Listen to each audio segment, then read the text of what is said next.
Hi, welcome to our tutorial on how to find the volumes using the disk method.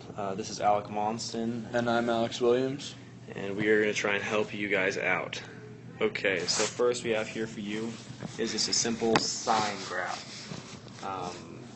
So first what we're going to try and do is we're going to draw our slice. Always start with a slice. I know you're wondering, how does a slice look like a disk? It doesn't. Just wait. It's awesome. Okay, so now we're going to draw our disk and revolve it around the x-axis. So that's the most common way they're going to ask you to solve these things. So here's our disk done by our amazing artist, Alex Williams. Don't judge. Right, drawing on iPads is a lot harder than you think. You'll find out at the end of next year. Okay, so here's our disk, all right? So now we know the area of this disk is like the area of the same thing as the area of a circle, pi r squared, okay? So our area equals pi r squared. Now that we have this, we can go. Okay, so now what I'm going to want to do is we're going to want to find our boundaries about where we're going to start and where we're going to stop this figure we're making. So for this purpose, we're just going to go our two intersecting points on our x-axis. So the first one there, and our second one right there. So the first one we'll just call this red one. This is A right here, and this is B, okay? So now that we've got our two limits, our two boundaries that we're going between, so this is why we use an integral. So now that we have our limits from A to B, we can use our integral to find an infinite amount of disks between those 2 points. So if you add up the area of an infinite amount of disks, that's going to give you your volume for the figure revolved around the x-axis. So because pi r squared is our area, that's the equation we're going to put into the integral. Okay, so now I know what you're saying is that this is all good and all, but what in the heck is r? We need to know what this is, okay? So what's hard about this is that our r is our radius, right? Our radius is from the center of a circle to the outer point, correct? But you're looking at it, you're going, hey, my radius, Alec, my radius is changing heights constantly.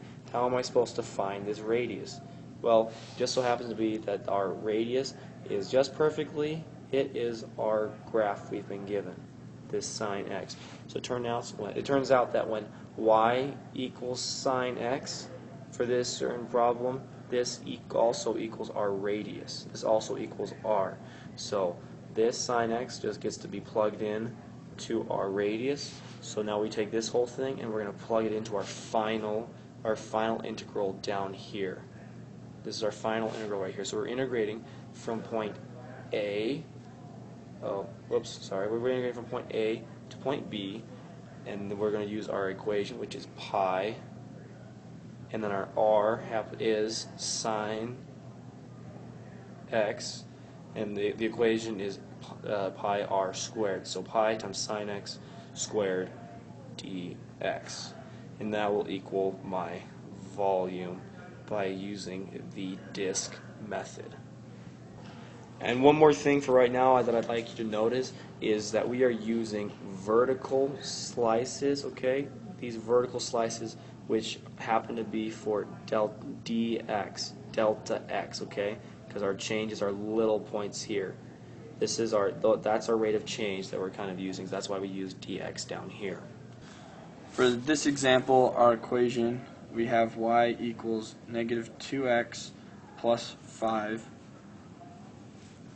But this time we're going to revolve it around the y-axis, so we're going to draw a horizontal slice.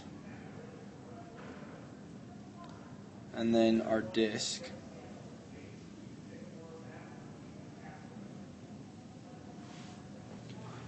Okay, one problem that we have as of right now is that our equation is being solved for y, but because we're wrapping it around the y-axis, we need to switch and we need to solve it for x. So I'm just going to quickly just solve for x. So we now have y minus 5 equals negative 2x, and this leads me to x equals y minus 5 divided by negative 2. So this is now our equation we're using, not this. This is one we're using, not this one up here, okay?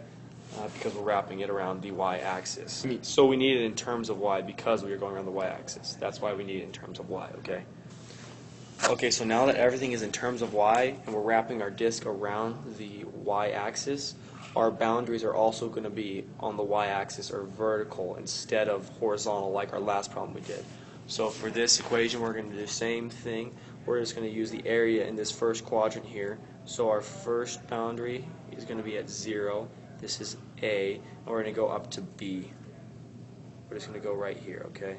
And so this is the area, this is for our integral, this is the area that's being revolved. These are the disks, the infinitely small disks that are being revolved around the y-axis. So now we have the same equation, the area for our disk, the same as a circle, is pi r squared. And once again, we're looking at what is r. And now our r this time, it just is, your radius just is your graph that is given almost every time, at least that I know of. So because this is our graph right here that we are using, this also equals x, but that also is our r. Okay, so now when we plug this into our equation down here into our real final integral, we've got pi. So we have our integral.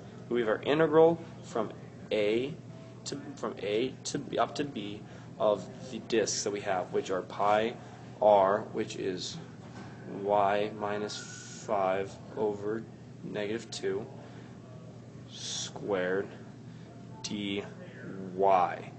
Now you're looking at an equation that is it's dy, it's delta y, because our disks have been wrapped around the y-axis, and our integral is all in terms of y, so that's why we have a dy at the end. Now one last key thing to remember when you're doing these disks and whatnot is that a vertical disk is you're wondering, when do I use delta x versus delta y? A vertical disk or rectangle or slice that you've drawn, that is a dx, because if you look at which way it's infinitely thin that we're saying, it's right there. Our delta x is right here, okay? But if I'm using a horizontal one like we are in this case, wrapping around the y-axis, this is our delta y. That's why it equals dy. So hopefully that makes sense to you. I don't know if there's anything else we need to cover. So yeah, you guys are welcome. Thanks for watching. And just so you know, these are our signatures, and you might want to take a picture or do something and sell them for a lot of money one day, because we're going to be worth a lot. Happy calculus.